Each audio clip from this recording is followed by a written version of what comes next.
آج ہم آپ کے لیے غالب کی جو غزل منتخب کر کے لائے ہیں اس کا پہلا شعر ہے: نفس نہ انجمن آرزو سے باہر کھینچ، اگر شراب نہیں انتظار ساغر کھینچ۔ اصل میں نفس تو آپ جانتے ہیں کسے کہتے ہیں، نفس کہتے ہیں سانس کو،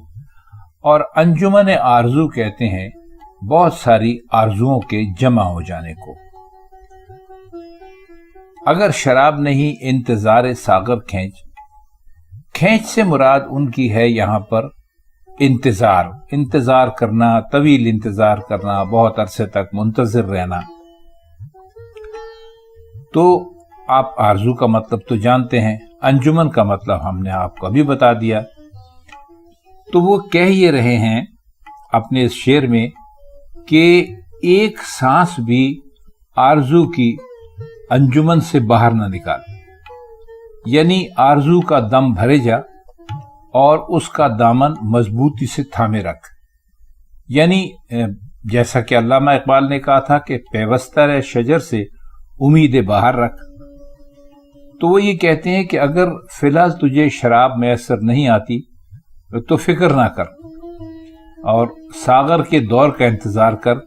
کہ جب جام اس محفل میں سب کو مل رہا ہے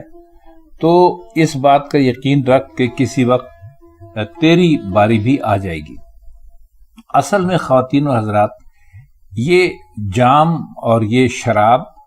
اور یہ دور، یہ سب ایک قسم کی فرضی باتیں ہیں، یعنی یہ ایک اشارے ہیں۔ وہ کہنا یہ چاہتے ہیں کہ انسان کو امید کا دامن کبھی نہیں چھوڑنا چاہیے، اور کتنی بھی تکلیفیں پیش آئیں آدمی کو پر امید رہنا چاہیے اور صبر کے ساتھ اپنے مقصد کے لیے جد و جہد اور کوشش کرتے رہنا چاہیے، کیونکہ کامیابی اسی کو ملتی ہے جو صبر اور سکون کے ساتھ اپنی باری کا انتظار کرتا ہے۔ تو یہ شراب کی ایک طرح سے، یا شراب کے جام کی ایک طرح سے انہوں نے مثال دی ہے، اور وہ کہتے ہیں کہ انجمن آرزو جو ہے جو تیری آرزویں ہیں، تو اپنی ان آرزوؤں پر پورا یقین رکھ اور پورے یقین کے ساتھ اپنے مقصد کو پانے کی کوشش کر، اور اس میں صبر سے کام لے تو ضرور کامیاب ہو جائے گا۔ اگلا شعر ہے: کمال گرمی سعی تلاش دید نہ پوچھ، برنگ خار میرے آئینے سے جوہر کھینچ۔ کمال گرمی سعی تلاش دید، یہ ہے کہ کسی بھی قدردان کی تلاش میں اپنی کوششوں کو ایک انتہا پر پہنچا دینا۔ کمال تو آپ جانتے ہیں کسی کہتے ہیں، کسی بھی چیز میں بے پناہ مہارت حاصل کر لینا، اور دید کہتے ہیں دیکھنے کو، اور سعی کہتے ہیں تلاش کو۔ تو سعی و تلاش انہوں نے ایک ساتھ استعمال کر دیا ہے۔ اور برنگ خار میرے آئینے سے جوہر کھینچ، جوہر کھینچنا کہتے ہیں کسی بھی چیز کی اصلیت کو پا لینا۔ تو وہ یہ کہتے ہیں کہ میں نے جو کسی بھی اللہ کے خاص بندے کو، جس کو اللہ نے کوئی خاص وصف یا خاص خوبی دی تھی، اس کی تلاش میں ساری زندگی گزار دی، اور اس طرح گزاری کہ اسے ایک انتہا پر پہنچا دیا۔ اس کے بارے میں مجھ سے کچھ نہ پوچھو، میں کیا بتا سکتا ہوں کہ اس دوڑ دھوپ میں مجھ پہ کیا گزری، لیکن اب میں بالکل مایوس ہو چکا ہوں۔ اور میرے دوست،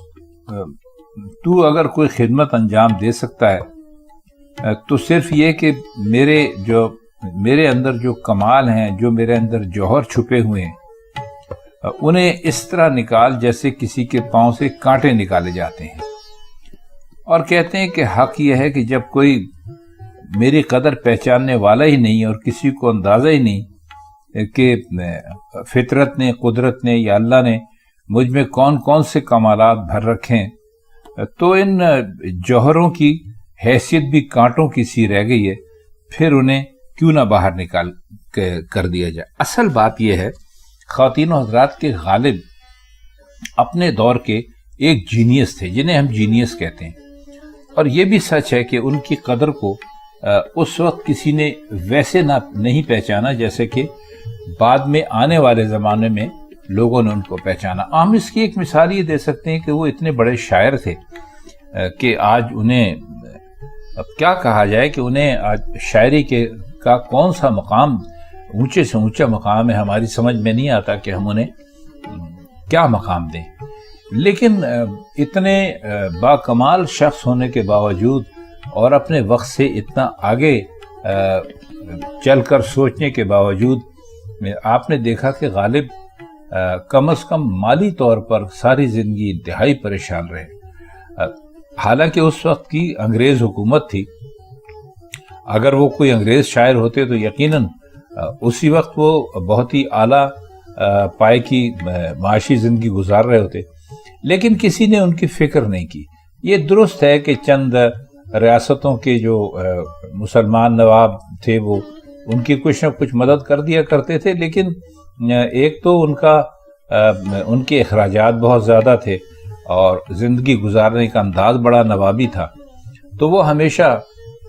ایک بہت ہی مختصر سی ان کو پینشن ملتی تھی، شاید 70 یا 72 روپے ماہانہ، تو اس میں وہ بیچارے اپنا گزر بسر کرتے تھے۔ تو ان کے اندر جو جوہر تھے، جو ان کے اندر جو کمالات تھے، اس کا اس وقت کسی نے صحیح اندازہ نہیں لگایا، اور اس کا یعنی آپ اندازہ اس سے کر لیجئے کہ جب ان کا انتقال ہوا ہے تو اس وقت بھی وہ 800 روپے کے مقروض تھے، جو ان کے مرنے کے بعد کسی نواب نے وہ پیسہ ادا کیا تھا۔ تو وہ ایک طرح سے مایوسی کی بات کرتے ہیں، اور وہ ٹھیک کرتے ہیں کہ کسی کو اندازہ ہی نہیں ہے کہ فطرت نے مجھ میں کون کون سے کمالات بھر رکھے ہیں۔ تو وہ کہتے ہیں کہ اب یہ جوہر ہے، میں ان کا کیا کروں، بس ان کو تو چن چن کے جیسے کانٹے نکالے جاتے ہیں کوئی میرے اندر سے نکال دے، تاکہ مجھے یہ اطمینان ہو جائے کہ اب میرے اندر کوئی جوہر کسی قسم کا باقی نہیں رہا، اور مجھ میں اور کسی عام آدمی میں کوئی فرق نہیں ہے۔ اس شعر کی تشریح ذرا لمبی ہو گئی، لیکن اس کی ضرورت تھی کہ آپ کو پورا پس منظر بتایا جاتا، تو ہم نے اس شعر کی تشریح ہونے دی اور خود کو روکا نہیں، اور چاہا کہ آپ کو تمام معلومات بہم پہنچ جائیں۔ ہماری عموماً کوشش ہوتی ہے کہ ویڈیو زیادہ لمبی نہ ہو، لیکن بعض اوقات بعد میں یعنی بیچ میں کوئی ایسی بات آن پڑتی ہے کہ بات کو بہت مجبوراً لمبا کرنا پڑتا ہے۔ اگلا شعر ہے، تجھے بہانہ راحت ہے انتظار اے دل، کیا ہے کس نے اشارہ کہ ناز بستر کھینچ۔ بہانہ راحت کہتے ہیں آرام کرنے کے بہانے کو، تو وہ اپنے دل سے کہہ رہے ہیں کہ یہ تجھ سے کس نے کہہ دیا کہ تو ناز بستر کھینچ۔ اب ناز بستر کھینچ کا مطلب یہ ہے کہ بستر پر پڑا رہے ہر وقت آرام اور سکون کے ساتھ، اور کوئی کام نہ کر۔ تو وہ کہہ رہے ہیں کہ تو محبوب کے انتظار کو راحت اور آسائش کا بہانہ بنا لیا ہے، تو اس سے کس نے کہا کہ بستر پر لیٹا رہے اور بس اسی میں عمر بسر کر دے۔ عاشق کو تو راحت سے اور آرام سے کیا واسطہ، اس کا کوئی کام تھوڑا ہی ہے کہ بستر پر لیٹ کر آنکھیں دروازے پر لگائے رکھے کہ جی اب محبوب خود بخود یہاں آ جائے گا میرے پاس۔ عاشق کا کام تو یہ ہے کہ وہ چیخے چلائے، آہ فریاد کرے، صحرا کے چکر لگائے، اور اپنے دامن کو تار تار کر کے دیوانوں کی طرح پھرے۔ محبوب تک پہنچنا کوئی آسان کام ہے؟ اصل میں اس شعر میں بھی عمل کرنے کو کہا گیا ہے۔ کوئی بھی مقصد ہو وہ کوشش کے بغیر تو حاصل نہیں ہو سکتا۔ یہ طریقہ تو نہیں ہے کہ بستر پر لیٹ گئے اور سمجھ لیا کہ سب کچھ خود بخود ہو جائے گا۔ تو یہ منزل تو انتہائی مشکل کی اور جفا کشی کی ہوتی ہے، اور اس میں ان لوگوں کو تو قدم ہی نہیں رکھنا چاہیے جو کہ محنت اور مشقت کے عادی نہیں ہیں۔ تو انہوں نے اس میں بھی یہ بتانے کی کوشش کی ہے کہ اگر آپ کو کوئی مقصد حاصل کرنا ہے تو اس کے لیے آپ ہاتھ پر ہاتھ دھرے بیٹھ نہیں سکتے، آپ کو اس کے لیے کام کرنا پڑے گا، محنت کرنا پڑے گی، دنیا میں گھومنا پڑے گا، اپنے آپ کو پریشانیوں میں ڈالنا پڑے گا، تب کہیں جا کر آپ یہ کوشش یہ مقصد اور یہ منزل حاصل کر سکتے ہیں۔ تو اگلا شعر ہے کہ تیری طرف ہے بحسرت نظارہ نرگس، بکوری دل چشم رقیب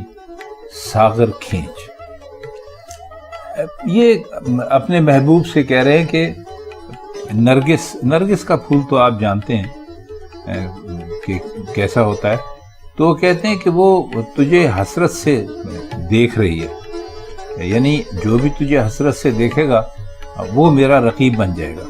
تو اسی طرح نرگس کا جو پھول ہے وہ بھی میرا نقیب بن گیا ہے، کیونکہ وہ تو ٹھیک ہے کہ وہ تجھے بہت محبت سے دیکھ رہی ہے، لیکن اس میں وہ شوق اور اس محبت کی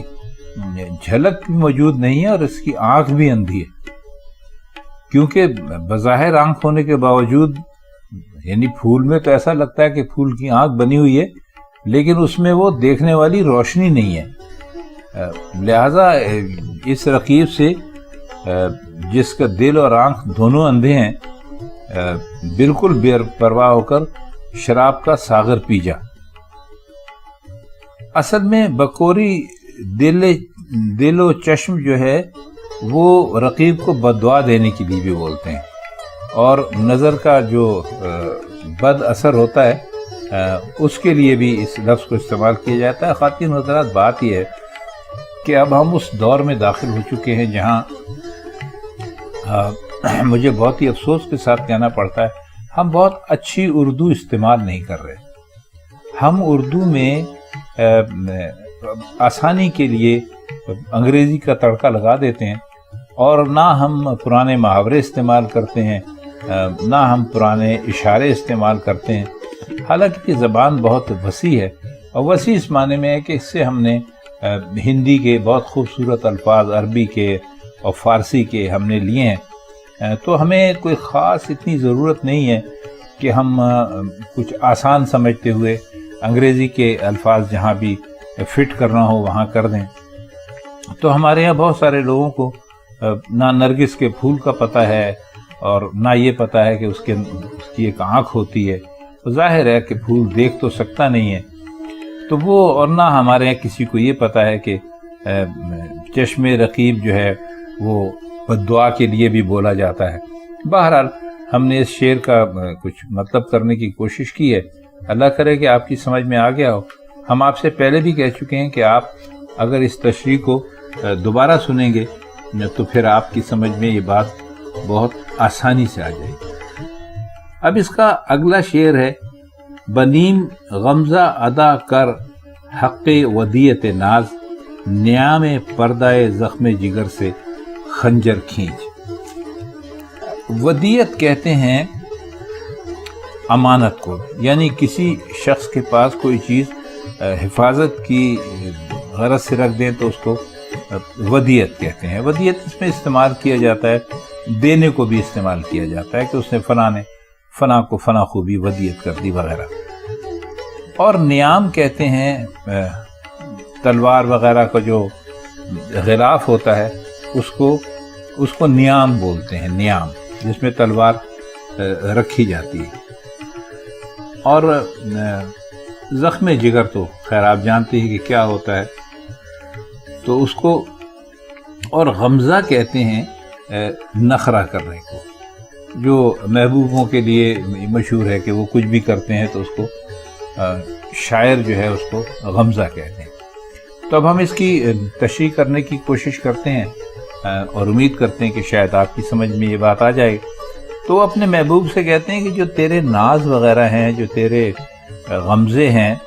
یہ میرے پاس امانت کے طور پر رہے، اور میرے زخم جگر کے پردے نے ان کے لیے ایک طرح سے ایسے میان کا کام کیا جیسے میان تلوار کے لیے کام کرتی ہے، یعنی تلوار کو اپنے اندر رکھتی ہے۔ تو اب پورا تو نہیں بلکہ آدھا غمزہ ہی دکھا اور امانت کا حق ادا کر دے، یعنی خنجر کو میرے زخم جگر کے غلاف سے باہر کھینچ لے۔ اب نیم غمزہ یا نیم نخرہ یا نیم ناز اس لیے کہا کہ خنجر کی جب ضرب لگاتے ہیں یعنی کسی کو خنجر مارتے ہیں تو پورے غمزے کی ضرورت ہوتی ہے، لیکن خنجر باہر کھینچنے کے لیے صرف آدھے غمزے ہی کی نمائش ہوتی ہے۔ مقصد یہ ہے کہ جس طرح محبوب ناز اور ادا کا خنجر جگر سے کھینچنے کے لیے سامنے آئے گا اور اس طرح دیدار کی آرزو بھی پوری ہو جائے گی، یعنی وہ ایک طرح سے ایک ہی تیر سے دو شکار کرنا چاہ رہے ہیں کہ محبوب سے کہتے ہیں کہ بھائی اب یہ اپنے خنجر کو باہر نکال لو، تو جب وہ خنجر باہر نکالنے کے لیے آئے گا تو ہمیں محبوب کا دیدار بھی اسی بہانے سے ہو جائے گا۔ اچھا، اب اس کا جو آخری شعر ہے وہ یہ ہے کہ میرے قدح میں ہے صہبائے آتش پنہا، بروئے صفرا کباب دل سمندر کھینچ۔ قدح آپ جانتے ہیں کہ کسے کہتے ہیں، پیالہ یا ساغر جو ہوتا ہے اس کو، اور صہبا کہتے ہیں شراب کو، اور آتش پنہا کا مطلب ہوتا ہے چھپی ہوئی آگ، کیونکہ پنہا آپ کو معلوم ہے کہ چھپے ہوئے کو کہتے ہیں، اور آتش آگ کو کہتے ہیں، تو آتش پنہا ہوئی چھپی ہوئی آگ، اور صفرا کہتے ہیں دسترخوان کو۔ تو وہ کہتے ہیں کہ میرے جو ساغر ہے میں جو شراب ہے، چھپی ہوئی شراب ہے، یہ چھپی ہوئی شراب کی آگ بھری ہوئی ہے، یعنی یہ آتش عشق کی شراب ہے۔ تو اس کا تقاضا یہی ہے کہ دسترخوان پر سمندر کا دل کباب کر کے رکھا جائے۔ اچھا، سمندر کے بارے میں ہم آپ کو یہ بتا دیں، یہ سمندر نہیں ہے، یہ سمندر ہے، یعنی سین پر زبر ہے اور میم پر زبر ہے، اور باقی تو ویسے ہی لکھا ہوا ہے جیسے سمندر لکھا جاتا ہے۔ سمندر اصل میں ایک جانور ہوتا ہے، فرضی جانور ہے، اس کے لیے کہا گیا ہے کہ وہ پانی میں رہتا ہے اور وہ آگ کا بنا ہوا ہے، اور وہ آگ کھاتا ہے اور وہ آگ ہی اگلتا ہے۔ تو ایسے جانور کا جو دل ہوگا ظاہر ہے کہ وہ کس قدر آگ کا بنا ہوا ہوگا، تو وہی کہتے ہیں کہ بھائی ہمارا تقاضا یہ ہے کہ ہمارے دسترخوان پر اس آتشی جو جانور ہے اس کا دل کباب کر کے رکھا جائے، کیونکہ اس کی زندگی آگ میں گزرتی ہے، اور وہی کباب جو ہے وہ آتش عشق کی شراب کے لیے موضوع ہو سکتے ہیں۔ یعنی آتش عشق، جیسے ظاہر ہے آپ کو معلوم ہے کہ جب لوگ شراب پیتے ہیں تو اس کے ساتھ کوئی نہ کوئی چیز ضرور رکھتے ہیں کھانے کے لیے، غالباً شراب تلخ ہوتی ہے، ہمیں تو اس کا تجربہ ہے نہیں، سنا ہی ہے، تو منہ کا ذائقہ تبدیل کرنے کے لیے، تو اس لیے بھی شراب اور کباب اس کا ایک جوڑ سمجھا جاتا ہے۔ تو وہ کہتے ہیں کہ جب ہماری شراب اس قدر تلخ ہے، آگ کی طرح ہے، تو وہ جو جانور ہے سمندر، تو اس کے لیے تو اس کے دل کا، یعنی جلتے ہوئے دل کا کباب ہی ہماری جلتی ہوئی شراب کے لیے موضوع رہ سکتا ہے۔ تو خواتین حضرات، یہ تھی آج کی غزل۔ ویڈیو کچھ طویل ہو گئی ہے، لیکن بہرحال یہ ہماری مجبوری تھی کہ اس کو اپنی طرف سے تو ہم نے بہت مختصر بیان کرنے کی کوشش کی ہے۔ اصل میں غالب کا کلام کچھ ایسا ہے کہ اس کو جب ہم بھی پڑھتے ہیں تو کوئی نہ کوئی نیا نقطہ اس کے اندر سے نکال ہی لیتے ہیں۔ بہرحال آج کی محفل میں اتنے ہی، انشاءاللہ آپ سے غالب کی غزلوں کے حوالے سے کسی اور محفل میں پھر ملاقات ہوگی۔ تب تک کے لیے آپ سے ہم اجازت چاہتے ہیں۔ خدا حافظ۔